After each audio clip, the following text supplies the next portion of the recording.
बिहार का जलवा खगड़िया की गौशाला में देखने को मिला। कुश्ती के अखाड़े में प्रतिद्वंदी के साथ दो दो हाथ करती इन बेटियों को देखिए। ये वीडियो खगड़िया जिले के गौशाला मेले से सामने आया है। मेले में केसरी नंदन व्यायामशाला की ओर से आयोजित कुश्ती प्रतियोगिता की तस्वीरों में आप देख सकते हैं। ये महिला पहलवान कभी निकाल दाव तो कभी ईरानी दाव, कभी बाकुड़ी दाव तो कभी धोबी पछाड़ दाव लगाकर प्रतिद्वंदी को चित करने की कोशिश में लगी हुई है। ढोल नगाड़े भी बज रहे हैं। बताया जा रहा है कि इस कुश्ती प्रतियोगिता में बिहार के अलावा पंजाब, हरियाणा और उत्तर प्रदेश सहित कई प्रदेशों के पुरुष और महिला पहलवान पहुंचे थे। हालांकि इस प्रतियोगिता में महिलाओं की कुश्ती मुख्य आकर्षण का केंद्र रहा। यहां हरियाणा की महिला पहलवान रिया को बिहार की काजल ने अखाड़े में धूल चटा दिया। ये बेटियां समाज की रूढ़ियों को तोड़कर देश के लिए पदक जीतना चाहती हैं, लेकिन ये पहलवान प्रतिद्वंदियों के साथ साथ अपनी किस्मत से भी लड़ रही हैं।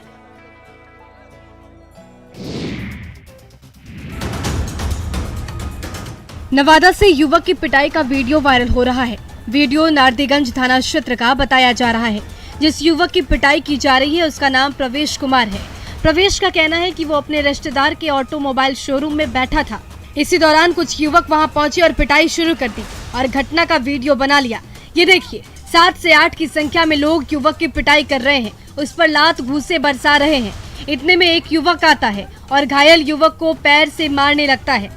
जब इस पर भी उसका मन नहीं भरता तो उसे डंडे से पीटना शुरू कर देता है। कुछ देर बाद रॉड से उसकी पिटाई करने लगता है।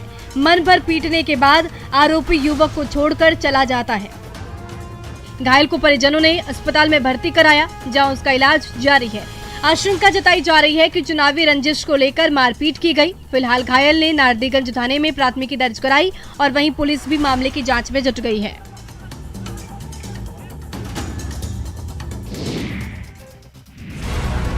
हजारीबाग में बाइक चोरी की घटना थमने का नाम नहीं ले रही।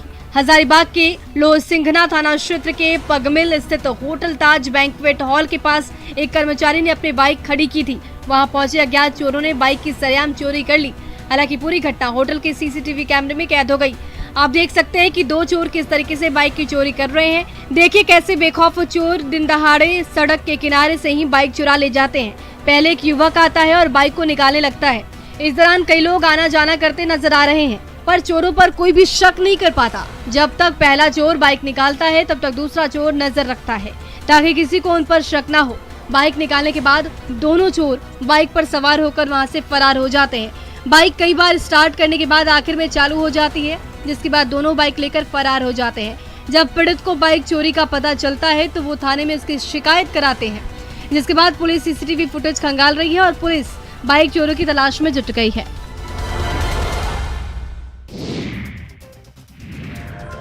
नर्तकी के साथ फोटो खिंचवाते इस शख्स को देखिए, जो पोज पर पोज दिए जा रहे हैं। स्माइल प्लीज कहने पर मुस्कुरा रहे हैं। नर्तकी भी उनके साथ पोज देती नजर आ रही है। फोटो खिंचवाते ये शख्स उप प्रमुख है। दरअसल पूर्णिया के वनमखनी प्रखंड के उप प्रमुख पंकज कुमार मंडल का एक वीडियो और फोटो इन दिनों सोशल मीडिया पर खूब तेजी से वायरल हो रहा है। वायरल वीडियो में देखा जा सकता है कि उप प्रमुख पंकज मंडल एक नर्तकी के साथ किस तरीके से अश्लील हरकत करते नजर आ रहे हैं और उसके साथ अश्लील तरीके से फोटो भी खिंचवा रहे हैं। उनका ये फोटो और वीडियो इलाके में चर्चा का विषय बना हुआ है। वहीं उप प्रमुख का कहना है कि ये वीडियो काफी पुराना है और किसी ने साजिश के तहत उसे वायरल कर दिया। हालांकि जनता अपने जनप्रतिनिधि को इस उम्मीद से चुनती है कि उनके लिए समर्पित रहेंगे, उनके लाभ के लिए काम करेंगे, पर ऐसे जनप्रतिनिधि जनता की उम्मीदों पर पानी फेर देते हैं और अपनी अश्लील हरकतों से जनता की उम्मीदों को तोड़ देते हैं। अश्लीलता का ये वीडियो सोशल मीडिया पर जमकर वायरल हो रहा है। न्यूज़ 18 इस वायरल वीडियो की पुष्टि नहीं करता।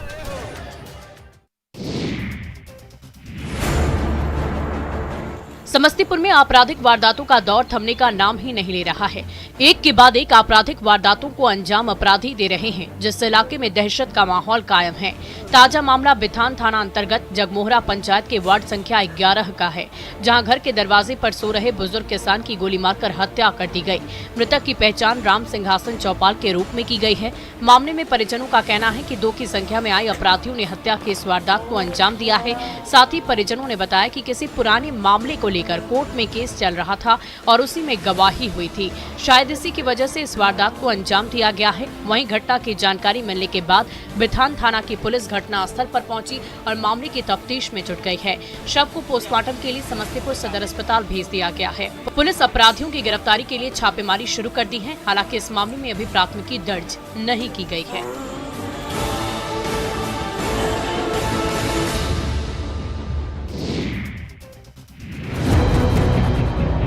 धनबाद के कुमार धुबी बगान धौड़ा में एक अज्ञात शव मिलने से सनसनी फैली रही।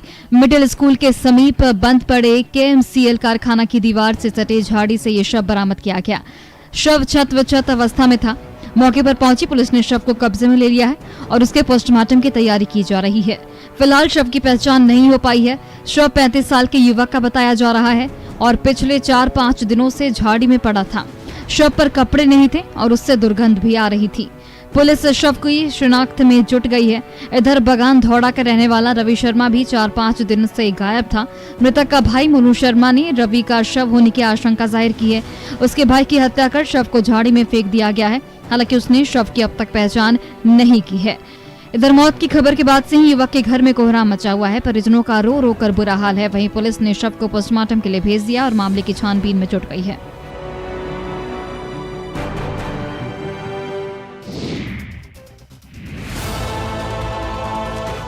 बिहार में पूर्ण शराबबंदी है, पर फिर भी शराब तस्कर और अवैध शराब निर्माण करने वाले अपनी हरकतों से बाज नहीं आ रहे और पुलिस और मध्य विभाग की नाक के नीचे शराब निर्माण में लगे हुए हैं। वहीं पुलिस भी तू डाल मैं पात की तर्ज पर काम कर रही है और इनके ठिकानों पर छापेमारी कर रही है। इसी कड़ी में शेखपुरा सदर थाना क्षेत्र के पचना गांव में भी उत्पाद विभाग की टीम ने देसी शराब निर्माण के अड्डे पर छापेमारी की, जिसमें खेत की जमीन के अंदर काफी मात्रा में गाड़े गए देसी शराब को बरामद किया गया। उत्पाद विभाग की टीम ने गुप्त सूचना के आधार पर छापेमारी की और जमीन खोदकर जमीन के अंदर गाड़े गए देसी शराब को बरामद किया। हालांकि कार्रवाई की घटना के पहले ही कारोबारी भागने में सफल रहे। उत्पाद विभाग के अधीक्षक ने कहा कि देसी शराब के अड्डे को नष्ट किया गया है। वहीं इस धंधे से जुड़े कारोबारी की पहचान कर लेने का दावा भी पुलिस कर रही है। जल्द ही कार्रवाई का भरोसा दिलाया जा रहा है।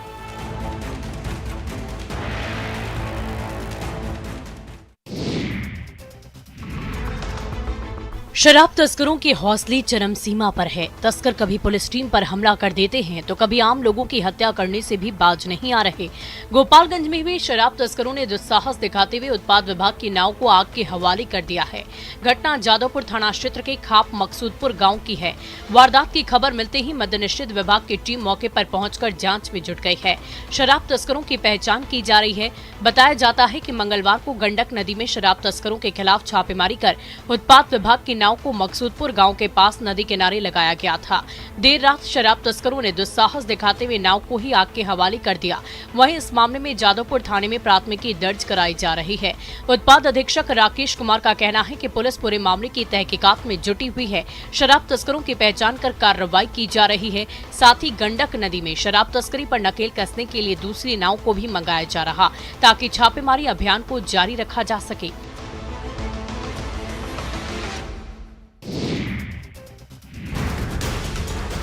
धनबाद में बीसीसीएल कोयला उत्पादन कर देश को राजस्व दे रही है, लेकिन कोयला उत्पादन के लिए किए जा रहे हेवी ब्लास्टिंग से लोगों की जान खतरे में बनी रहती है। बीसीसीएल ब्लॉक 2 परियोजना से ठीक सटे केशरगढ़, सिद्धपोकी, सदराटीही सहित कई गांव में जहां लोग खौफ के साए में रहने को मजबूर हैं, वहीं कोयला उत्खनन के लिए जो हेवी ब्लास्टिंग की जाती है उसकी रेंज इतनी अधिक होती है कि बड़े पत्थर उड़ते हुए घरों की छतों को तोड़ देती है। केशरगढ़ में ऐसी ही ब्लास्टिंग में एक बुजुर्ग महिला की जान बाल बची। इससे नाराज लोगों ने बीसीसीएल के ट्रांसपोर्टिंग को रोककर अपना विरोध जताया। साथ ही हेवी ब्लास्टिंग पर रोक लगाने और लोगों के पुनर्वास की मांग की मौके पर पहुंचे बीसीसीएल अधिकारियों ने वरीय अधिकारियों से बातचीत कर समस्या के समाधान का भरोसा दिया, पर बीसीसीएल प्रबंधन की तरफ से आश्वासन मिलता है और अब की बार से हेवी ब्लास्टिंग नहीं किया जाएगा, इस बात की चर्चा की जाती है। पर 2-4 दिन कम रेंज की ब्लास्टिंग करने के बाद फिर से हेवी ब्लास्टिंग की जाती है, जिससे ग्रामीण खास तौर पर परेशान हैं।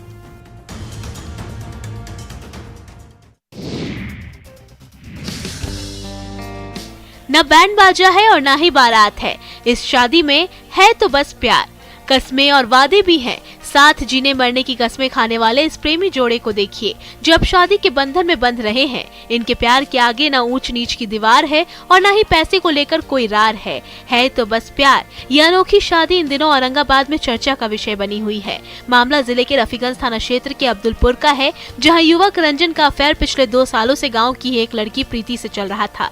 दोनों अपने प्यार को अंजाम तक पहुँचाना चाहते थे, लेकिन इसके लिए दोनों का परिवार राजी नहीं था। मजबूर होकर दोनों फरार हो गए, लेकिन प्रीति के पिता ने अपहरण का मामला दर्ज कराया, जिसके बाद दोनों को मजबूरन वापस लौटना पड़ा। पर फिर भी दोनों एक साथ ही रहना चाहते थे। तब कुछ जनप्रतिनिधियों ने इस मामले में हस्तक्षेप किया और उनके परिजनों को समझा बुझाकर किसी तरह शादी के लिए मना लिया, जिसके बाद दोनों की हिंदू रीति रिवाज से मंदिर में शादी करा दी गई और दोनों प्रेमी 7 जन्मों के लिए विवाह के बंधन में बंध गए।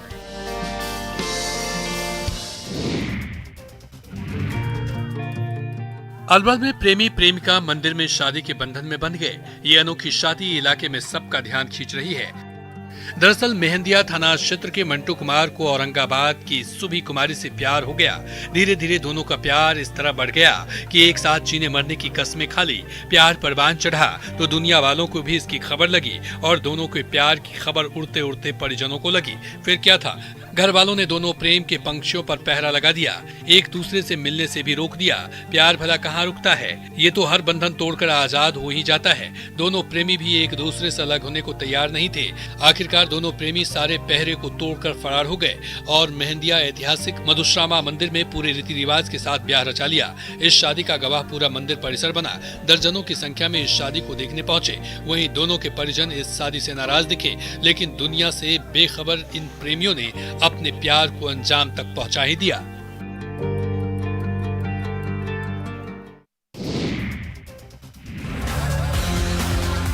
दंगल का मैदान सजा है, लोगों की भारी भीड़ एकत्रित है, लेकिन इस दंगल में पहलवान नहीं, मुर्गे अपना दमखम दिखा रहे हैं।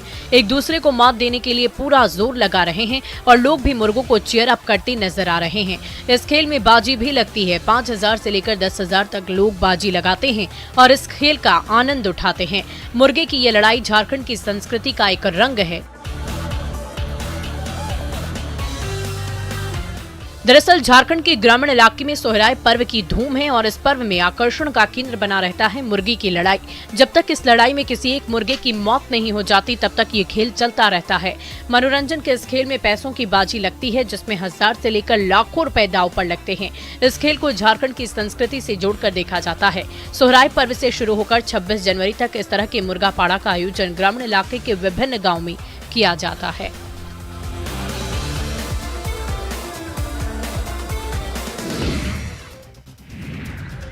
गया में कार्तिक पूर्णिमा की देर रात एक अनोखी घटना घटी, जहां शिव मंदिर में नाग और नागिन आ पहुंचे और काफी देर तक वहीं बैठे रहे। नाग नागिन के जोड़ों को देखकर लोगों की अच्छी खासी भीड़ जमा हो गई। मोहल्ले के लोगों के साथ साथ आने जाने वाले राहगीर भी रुककर देखने लगे और देखते ही देखते सैकड़ों लोगों की भीड़ उमड़ पड़ी। तकरीबन 3 घंटे से ऊपर नाग और नागिन मंदिर में 2 स्थानों पर थोड़ी दूरी पर जमे रहे। लोगों की भीड़ सामने देखकर भी नाग नागिन वहां से नहीं हटे, जिससे लोगों का कौतूहल और बढ़ गया। लोग इससे चमत्कार मानने लगे।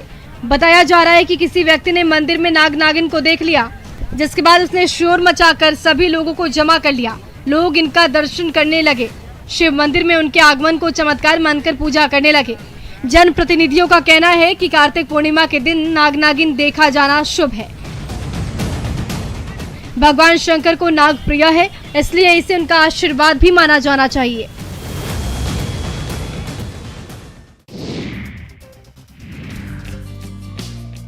पर्व त्योहारों को लेकर सबके अपने अपने विचार हैं, लेकिन जहानाबाद सदर प्रखंड के एक स्कूल ने जो किया वह लोगों के लिए चर्चा का विषय बना हुआ है। दरअसल कार्तिक पूर्णिमा के मौके पर सदर प्रखंड के मध्य विद्यालय बाजार टाली परिसर में तुलसी पौधारोपण किया गया। इसके तहत 156 तुलसी के पौधे लगाए गए। सभी पौधे विद्यालय के बच्चों के बीच आवंटित किए गए थे और इन पौधों की देखरेख की जिम्मेदारी भी इन्हीं बच्चों की होगी। तुलसी के पौधे में एंटीबैक्टीरियल, एंटीफंगल और एंटीबायोटिक गुण होते हैं, जो संक्रमण से लड़ने में शरीर को सक्षम बनाते हैं।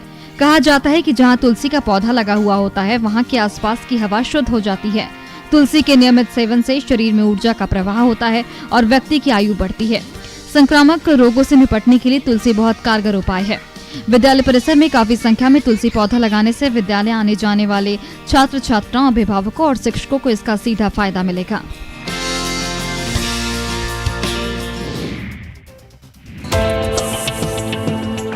खूबसूरत जंगल, पहाड़ और मीलों तक फैली हरियाली ओढ़नी डैम पर्यटकों के लिए किसी जन्नत से कम नहीं है। दरअसल बांका जिला मुख्यालय से सटे ओढ़नी डैम की तस्वीर बदल गई है।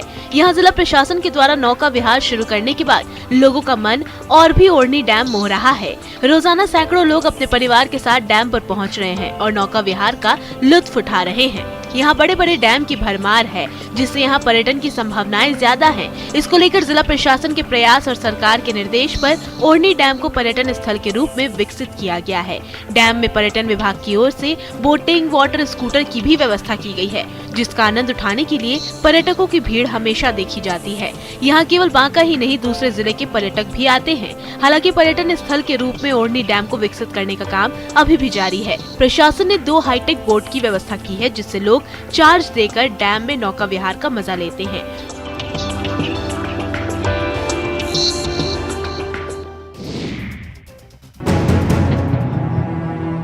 पूर्वी सिंहभूम के जयपुर गांव में ग्लोबल स्पिरिट कंपनी की ओर से फैलाए जा रहे प्रदूषण और दुर्गंध के खिलाफ 40 गांवों के ग्रामीणों ने विरोध प्रदर्शन किया। साथ ही कंपनी पर मनमानी करने का आरोप लगाया।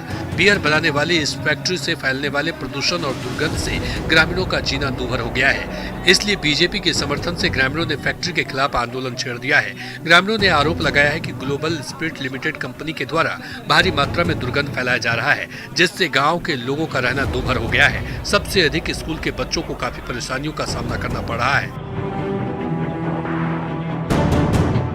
फैक्ट्री से निकलने वाले धुएं और दुर्गंध से बच्चे बीमार भी पड़ रहे हैं। लोगों ने बताया कि ग्लोबल स्पिरिट लिमिटेड कंपनी से कई बार दुर्गंध कम करने की गुहार लगाई गई, लेकिन कोई फायदा नहीं हुआ। कंपनी अपना मनमानी पर उतारू है। स्थायी रूप से समाधान नहीं कर फैक्ट्री को चालू कर दुर्गंध फैलाई जा रही है।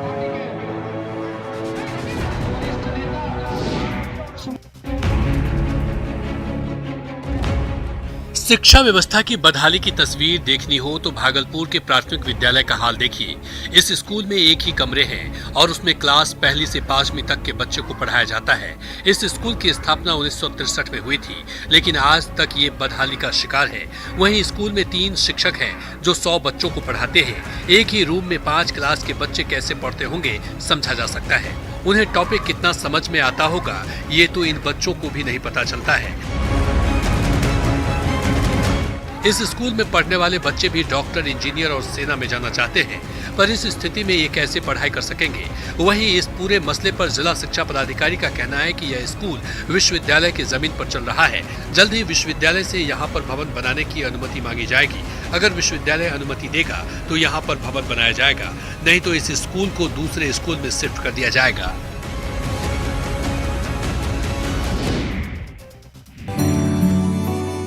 अंतर्राष्ट्रीय पर्यटन स्थल राजगीर में ठंड का मौसम आते ही पर्यटकों की भारी भीड़ देखी जा रही है और पर्यटक अब दर्शनीय स्थल के दीदार करने के लिए राजगीर पहुंचने लगे हैं। भारी संख्या में पर्यटक विश्व शांति स्तूप पर भगवान बुद्ध की दर्शन करने के लिए राजगीर पहुंचे हैं और देखते ही देखते पर्यटकों की लंबी कतार लग गई है। पटना से 100 किलोमीटर दक्षिण पूर्व में पहाड़ियों और घनी जंगलों के बीच बसा राजगीर न केवल एक प्रसिद्ध धार्मिक तीर्थ स्थल है, बल्कि सुंदर हेल्थ रिसोर्ट के रूप में भी जाना जाता है। राजगीर ऐसा शहर है जो अपने खूबसूरत नजारों से घिरा हुआ है और बौद्ध धर्म और जैन धर्म दोनों के साथ आध्यात्मिकता और इतिहास से जीवंत दिखाई देता है। हरी भरी घाटी में और चट्टानी पहाड़ियों से घिरा राजगीर घने जंगलों, रहस्यमयी गुफाओं और झरनों के बीच प्राकृतिक शांति वाला एक आध्यात्मिक शहर है। पर्यटकों को राजगीर में कई धार्मिक स्थल देखने को मिलते हैं। ये मुख्य रूप से बौद्ध और जैन धर्म को समर्पित है। इसे देखने के लिए ही यहाँ पर्यटकों की भीड़ लगी रहती है।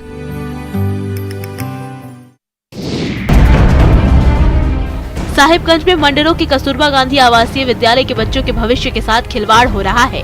बच्चों का आरोप है कि स्कूल की वार्डन अनियमितता बरतती हैं और मनमाने तरीके से स्कूल का संचालन किया जा रहा है। वहीं मेन्यू के हिसाब से न तो नाश्ता दिया जाता है और न ही भोजन मिलता है। वहीं जब बच्चे इसका विरोध करते हैं तो उनके साथ दुर्व्यवहार किया जाता है। सफाई व्यवस्था भी काफी खराब है। विद्यालय में पानी की सुविधा नहीं है। मोटर लगा हुआ है लेकिन महीनों से खराब पड़ा हुआ है, जिससे बच्चों को काफी परेशानी होती है। उन्हें 300 मीटर दूर बाल्टी से पानी लाना पड़ता है। इन आरोपों पर जब स्कूल वार्डन से पक्ष जानने की कोशिश की गई तो वे बिना कुछ बोले ही चली गयी। अब सवाल यह उठता है कि मौजूदा सरकार जब नौनिहाल को अच्छी शिक्षा देने के लिए करोड़ों रुपए खर्च करती है तो फिर बच्चों के भविष्य के साथ शिक्षा विभाग के कर्मियों द्वारा खिलवाड़ क्यों किया जाता है।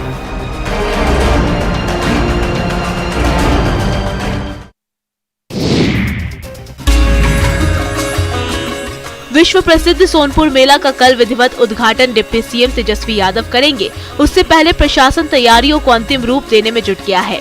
डीएम और एसपी दलबल के साथ मेला परिसर पहुंचकर तैयारियों का जायजा ले रहे हैं। इस दौरान एसपी ने कहा कि मेला देखने आने वाले लोगों को सुखद एहसास होगा। आपको बता दें कि सोनपुर मेले में देश विदेशों से लोग मेला घूमने आते हैं। ऐसे में मेला आने वाले लोगों के लिए सुरक्षा व्यवस्था को लेकर खास तैयारियां की गई है।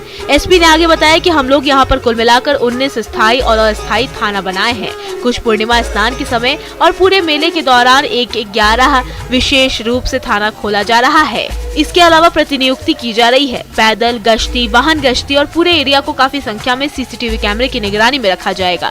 ड्रोन कैमरे की भी व्यवस्था है। एसडीआरएफ और एनडीआरएफ की टीम घाटों पर तैनात रहेगी ताकि किसी भी विशेष परिस्थिति से निपटा जा सके और लोगों को डूबने से बचाया जा सके।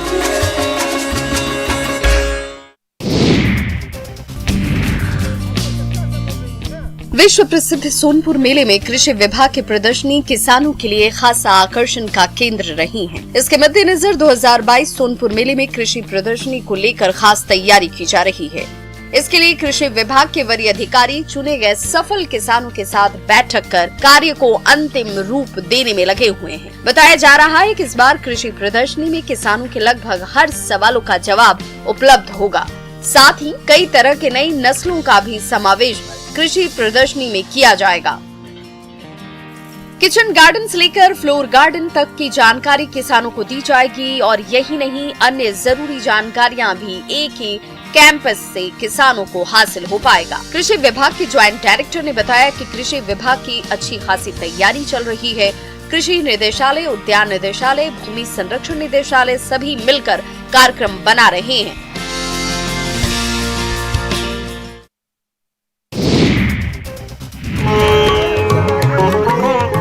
नवादा के हिसुआ में देव उठनी एकादशी के मौके पर तमसा नदी के किनारे तमसा महोत्सव का आयोजन किया गया। पर्यावरण संरक्षण और नदी को बचाने के लिए पिछले 9 सालों से इस महोत्सव का आयोजन किया जा रहा है। 5 लोगों के द्वारा इस महोत्सव की शुरुआत महज 5 दिनों से की गई थी, मगर आज इसमें सैकड़ों लोग भाग ले रहे हैं। इस अवसर पर स्थानीय कलाकार डॉक्टर शैलेंद्र कुमार प्रसून और देवेंद्र विश्वकर्मा ने सैंड आर्ट के जरिए लोगों को जागरूक किया। शाम होते ही दीपों से नदी की महा आरती की गई। सबसे खास बात ये रही कि मिट्टी के कच्चे दिए से महा आरती की गई ताकि नदी को कोई नुकसान न पहुंचे। आयोजन के दौरान लोगों ने जल संचय, जंगल संरक्षण और नदियों को बचाने का संदेश दिया। इसकी शुरुआत हिसुआ के राष्ट्रपति पदक विजेता स्वर्गीय मिथिलेश कुमार सिन्हा के द्वारा की गई थी, जिसमें स्थानीय कलाकार, कवि, साहित्यकार और स्थानीय लोगों ने भी अहम भूमिका निभाई थी।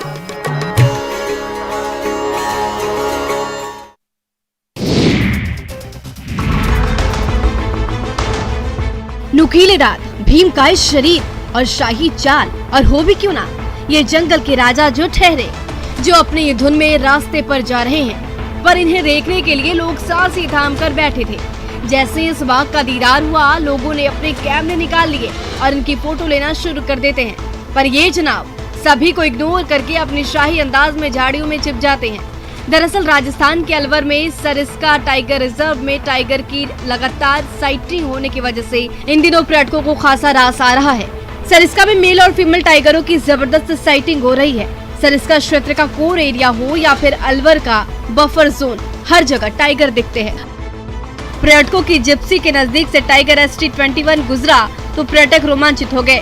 टाइगर के साथ पर्यटकों ने सेल्फी लेना शुरू कर दिया। इस तरह नजदीक से टाइगर को देखकर पर्यटक काफी खुश नजर आ रहे हैं।